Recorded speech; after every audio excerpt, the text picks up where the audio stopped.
नमस्कार दोस्तों, OCN network में आपका स्वागत है। मैं हूँ ओमकार चौधरी।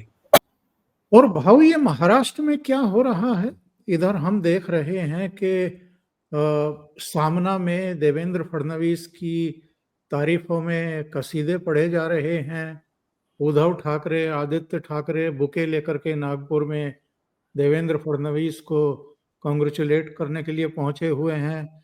उधर शरद पवार आरएसएस की प्रशंसा में मतलब बिल्कुल एकदम सारे शब्दों का जो है चयन करते हैं और भूरी भूरी प्रशंसा करते हैं। ये महाराष्ट्र में हो क्या रहा है? अचानक क्या हुआ ये एक बात होती है। देखो, जब आपके वेस्टेड इंटरेस्ट होते हैं, आपका फायदा होता है और इसीलिए आप अगर साथ में आ जाते हो तो ये चल जाता है। लेकिन जब आपकी जरूरत नहीं होती तो आपसे छुटकारा कैसे पाए, इस पर ध्यान ज्यादा जाता है। तो अब इनको पता चला है कि जिस ढंग से मोदी सरकार चला रहे और उनके एनडीए के साथी जो है वो चुपचाप उनके साथ रहते हैं, तो ना मोदी सरकार गिरने वाली है। और महाराष्ट्र की सरकार की तो बात अलग ही है। 237 मतलब क्या है? आपके पास 50 भी नहीं है तो आप यहां सरकार नहीं बदल सकते, दिल्ली की सरकार नहीं बदल सकते। और 4 साल के लिए अगर यही स्थिति रहती है तो कार्यकर्ताओं को प्रोग्राम भी क्या दे। और ये बात है कि जो सत्ता के लालची होते हैं वो तो संघर्ष की राजनीति नहीं करते ना। 20, 25, 30 साल जॉर्ज फर्नांडिस हो, ज्योति बसु हो, या ये सारे जो लीडर थे उस समय के 20, 25, 30 साल पहले के, वो तो संघर्ष के लिए ही पैदा हुए थे। ये लोग राजनीति सत्ता की करना चाहते, ना कि संघर्ष की करना चाहते। तो अगर अभी शरद पवार संघर्ष क्या करेंगे, जिनका जन्म ही राजनीति में सत्ता के साथ हो गया। 72 में वो मुख्यमंत्री मंत्री बने, 78 में 38 साल की उम्र में वो मुख्यमंत्री बन गए। तो सत्ता के बाहर बैठने की आदत ही नहीं, संघर्ष आंदोलन करने की इनकी फितरत नहीं है। तो करेंगे क्या? और आगे 4 साल पड़े हैं, 4.5 साल। अगर 4.5 साल कोई बड़ा चुनाव नहीं है तो ये जिला परिषद का चुनाव हो या कॉरपोरेशन का चुनाव हो, ये शरद पवार के लिए अहमियत नहीं रखती। और दूसरी बात, उद्धव ठाकरे के लिए अब आखिरी किला बचा है, वो आशा बची है। किला नहीं बचा है, आशा बची है कि अगर मुंबई में टिक जाऊंगा, सर्वाइव हो जाऊंगा, तो फिर से रिवाइव कर सकता हूं। तो इसलिए उद्धव ठाकरे मुंबई कॉरपोरेशन में अपनी ताकत लगाना चाहते हैं। लेकिन उनको मालूम है अगर महाविकास आघाड़ी रहती है तो जितनी 250 सीटें, उनमें से कम आधा नहीं तो 75-80 सीट तो इनको देनी पड़ेगी। और अगर उनके हिस्से में 275 225 वगैरह कुछ सीटें हैं, अगर 75 या 100 सीटें कांग्रेस या दोस्तों को देनी है तो इनके पाले में बचते 125 में कितने जीत कर आएंगे? सही? अभी अभी हमने देखा, उद्धव ठाकरे ने कुछ 90 सीटें लड़ाई थी, 20 बचे, तो स्ट्राइक रेट क्या हो जाता है? अगर 25% स्ट्राइक रेट है तो उद्धव ठाकरे कारपोरेशन में 25, 30, 35 सीटों तक नीचे आ जाएंगे। तो इसलिए वो पूरी की पूरी सीटें लड़ाना चाहते ताकि कम से कम 50 सीटें तो कॉरपोरेशन की आ जाए। उनको मालूम है कि वो सत्ता में आने वाले नहीं है कॉरपोरेशन के भी, कॉरपोरेशन की, क्योंकि एकनाथ शिंदे उनके खिलाफ खड़े हैं। अभी महाराष्ट्र में, मुंबई में एकनाथ शिंदे ने भी 10 सीटें एमएलए की चुनकर लाई, जबकि उद्धव ठाकरे सिर्फ 10 सीटें चुनकर लाए। बीजेपी ने तो इन दोनों को इकट्ठा करो, 10 और 6 मिलकर 16, बीजेपी के 16 आ गए। तो बात साफ है, बीजेपी का पलड़ा भारी है, इनका पलड़ा बिल्कुल हल्का है। अगर उसमें भी एनसीपी, शरद पवार गुट या कांग्रेस को ढोना पड़ेगा बोझ, तो हम पूरे खत्म हो जाएंगे। तो इसलिए वो नहीं चाहते कि बीएमसी के चुनाव में ये हमारे साथ हो। हाँ, महाराष्ट्र की पुणे हो, नागपुर हो, या और जो कुछ कॉरपोरेशन है कोल्हापुर वगैरह, वहां भागीदारी हो सकती है, मुंबई में नहीं। मुंबई में चुपचाप कांग्रेस वगैरह हमारे साथ खड़ी हो जाए, ये इनकी अपेक्षा है। वो कांग्रेस तो मानेगी नहीं, क्योंकि फिर मुंबई में कांग्रेस ही खत्म हो जाएंगे। यानी उद्धव ठाकरे चाहते हैं कि जैसे आपने दिल्ली में बीजेपी को हटाने के लिए आत्महत्या कर दी और अपने कंधे पर केजरीवाल को बैठा लिया, वैसे हमको मुंबई में कंधे पर बिठाकर कांग्रेस मर जाए। तो ये कांग्रेस को भी मंजूर नहीं है। तो इसलिए अब जो एक सुविधा बनाई थी महाराष्ट्र महाविकास आघाड़ी, जो सुविधा थी वो अब दुविधा बन गई, बोझ बन गया। तो वो बोझ हटाने की शुरुआत हो गई है। बोझ, अच्छा पवार को भी मालूम है महाराष्ट्र में कांग्रेस की ताकत होगी, लेकिन टक्कर तो कांग्रेस के साथ भी करनी है।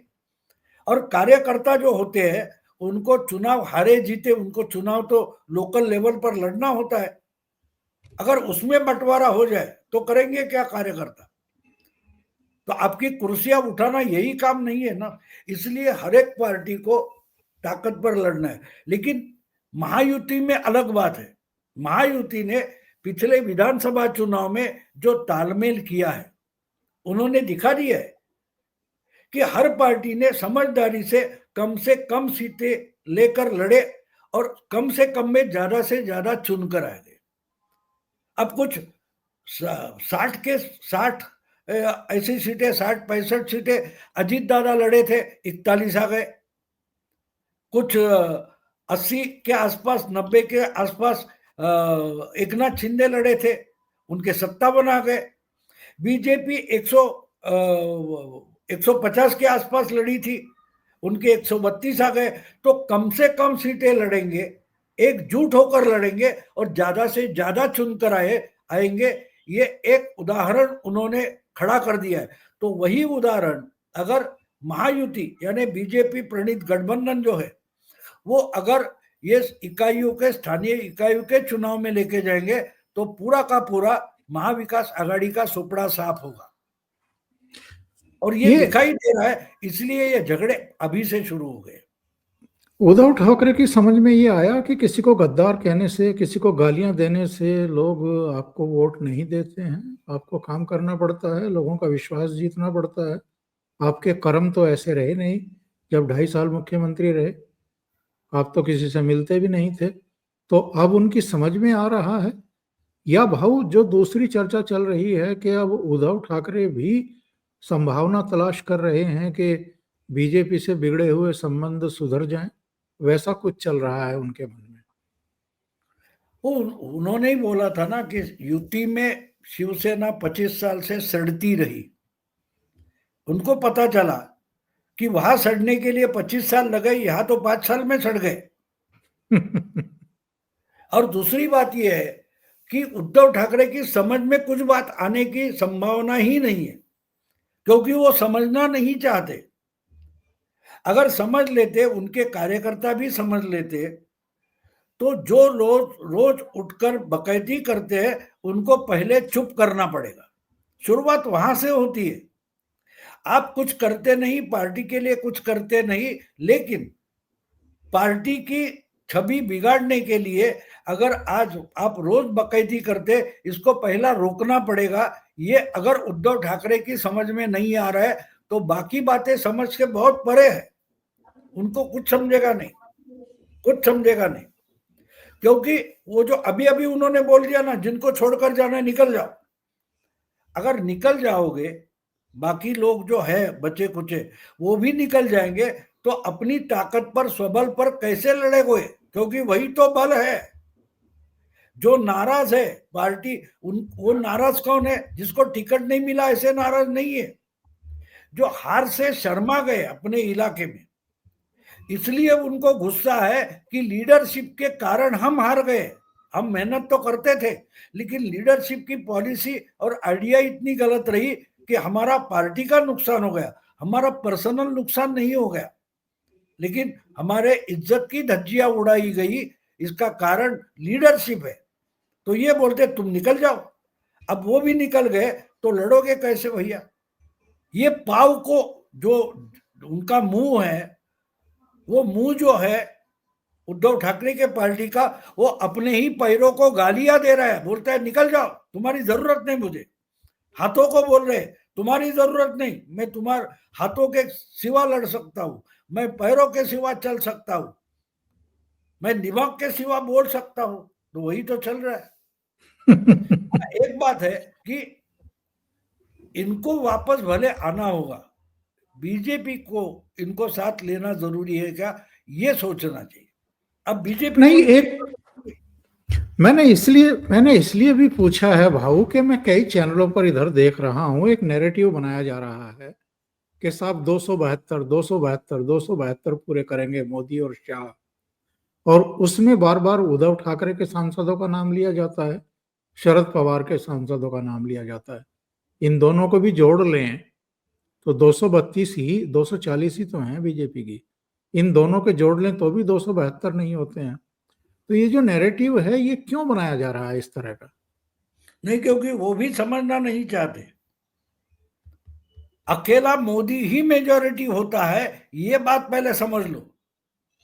बीजेपी 146, 146, 182, 186 से 282 तक पहुंची, 303 तक पहुंची। तो ऐसी क्या चमत्कार हुआ था? नरेंद्र मोदी इतना ही उस चमत्कार का नाम है। तो 240 हो, 300 प्लस हो, उससे कुछ मतलब नहीं। नरेंद्र मोदी का मतलब ही मेजॉरिटी होता है। तो उसको 272 करने की क्या जरूरत है? मैंने आपको पहले ही बोल दिया, जिनकी हिम्मत है वो सरकार गिरा के दिखाए, क्योंकि सरकार गिराने से काम नहीं चलता। जो सरकार गिराना चाहते उनको सरकार बनाने भी पड़ेगी।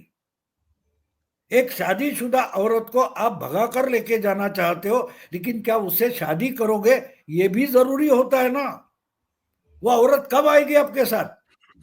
क्या आप उसके साथ घर बसाना चाहते हो? ये भी जरूरी होता है ना। वो शराबी पति होता है, वो पीटेगा, सब करेगा, लेकिन घर भी चलाता है ना। तो आप हाँ बगावत करो, निकल जाओ। अरे बगावत करके आगे क्या करेगी वो? बिल्कुल वही बात गठबंधन की राजनीति में होती है। तो मोदी बिल्कुल जानते हैं कि नीतीश हो, नायडू हो या और कोई हो, मोदी को पसंद नहीं करता होगा, लेकिन फिर भी बसा बसाया घर उजड़ कर वो जाएंगे तो कहां जाएंगे? तो सोचना है तो नायडू के दिमाग में जाओ, सोचना है नीतीश के दिमाग में जाओ कि वो अपना भविष्य किस तरीके से देखना चाहते हैं। अगर वो ना देखकर हम 272 का गणित जमाने की कोशिश करेंगे तो यह ऐसे फालतू नैरेटिव बनते हैं, उसमें कोई बड़ी बात नहीं। और ऑर्डिनरी पब्लिक होता है, वो 272 सुनना चाहता है, वो खुश हो जाता है, बढ़िया बढ़िया है, बढ़िया है, ये अच्छा है, ये हो सकता है। तो जो सुनना चाहते हैं वही अगर आपको सुनाओ तो सुनने वालों को भी अच्छा लगता है। कोई पल भर के लिए हमें प्यार कर ले, झूठा ही सही। लेकिन भाव राजनीति कैसे करवट बदलती है, कैसे सीख देती है लोगों को।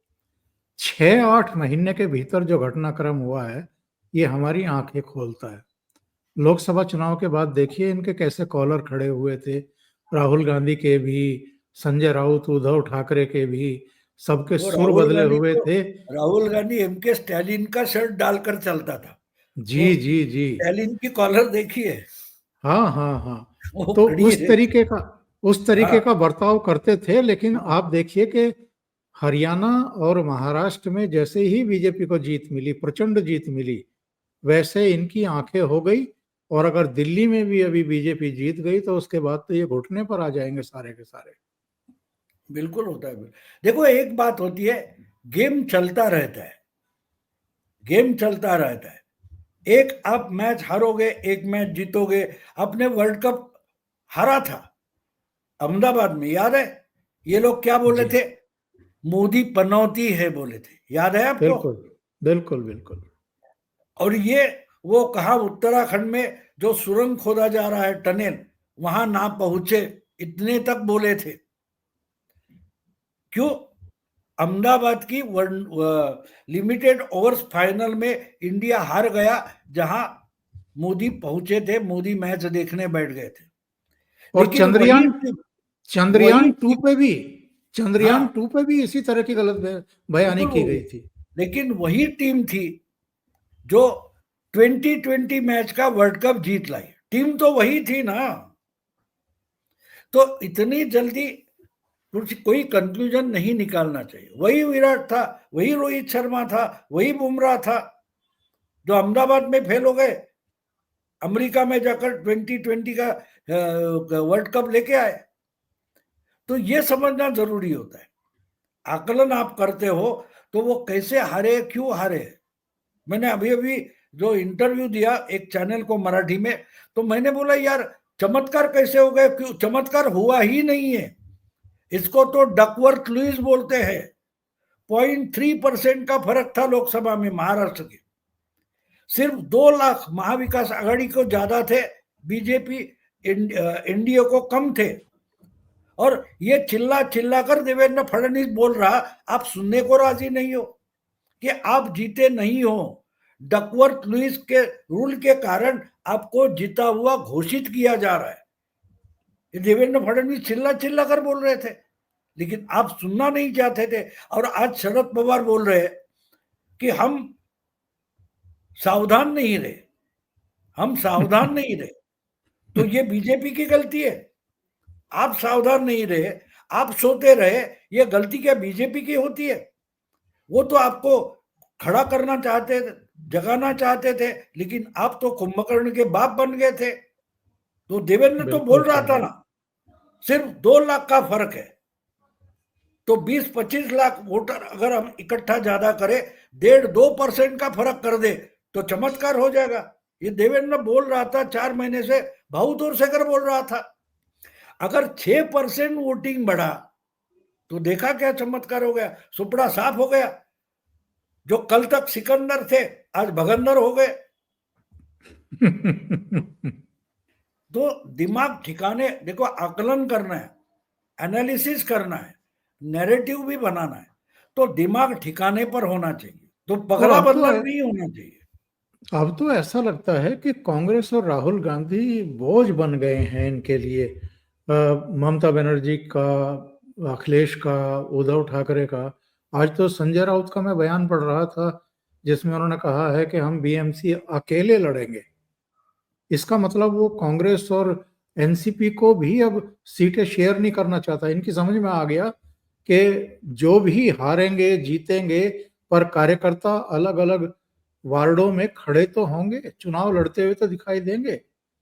मतलब देर में समझ में आया कि एमवीए से कुछ नहीं होगा, या जो इनके एक्सपीरियंस रहे हैं विधानसभा चुनाव के वो कोई बहुत ही खराब रहे, जिसकी वजह से अब ये मुंबई का नगर निगम का जो है ये चुनाव मिलकर के लड़ना ही नहीं चाहते साथ में। देखो ये मराठी के अभिमानी है, और इतने अभिमानी है कि मराठी होते हुए इन्होंने हिंदी की एक कहावत उक्ति ही बदल दी।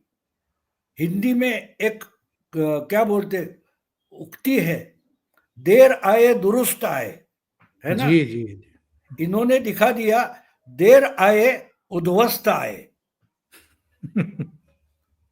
ये जो इनको समझ आई है अब, तब तक तो आपका तमाम मामला ही तमाम हो गया है। अब बिल्कुल। बचेगे तो क्या बचोगे। आपकी पार्टी, एक बात है, देखो 40 साल पहले इसी ढंग का निर्णय बाला साहब ठाकरे ने किया था 85 में, जब इनको कोई अलायंस में, गठबंधन में लेने के लिए राजी नहीं था। बिल्कुल हालत बुरी थी शिवसेना की। तो बाला साहब ने घोषित कर दिया, हमारे जितने वार्ड में शाखा प्रमुख है वो सब कॉरपोरेशन के लिए उम्मीदवार है। 170 वार्ड हुआ करते थे। तो कुछ शाखा प्रमुख थे, वो हारने के डर से गांव भाग गए थे। लेकिन उसी चुनाव में बीएमसी पहली बार शिवसेना ने अकेले की ताकत पर जीत लिया था 85 में। तो ये बोलना गलत नहीं है लेकिन उस समय शिवसेना अखंडित थी। आज शिवसेना खंडित है। बिल्कुल उद्धव के पास जो शिवसेना है वो पूरी की पूरी शिवसेना नहीं है, उसके दो फाड़ हो गए, और एक एकनाथ शिंदे के पास है, एक उद्धव के पास है। और उसके बाद जो मुंबई में शिवसेना खड़ी हो गई, उसके 4 साल में पूरे महाराष्ट्र में पैन महाराष्ट्र हो गई शिवसेना। लेकिन जो सही। लड़ने की हिम्मत बाला साहब के पास थी, वो उद्धव और संजय राउत वगैरह इन लोगों के पास है नहीं। और ये नाराज कार्यकर्ता है, उनको ही बोल रहे निकल जाओ, तुम ब्लैकमेल कर रहे हो। ये भाषा होती है?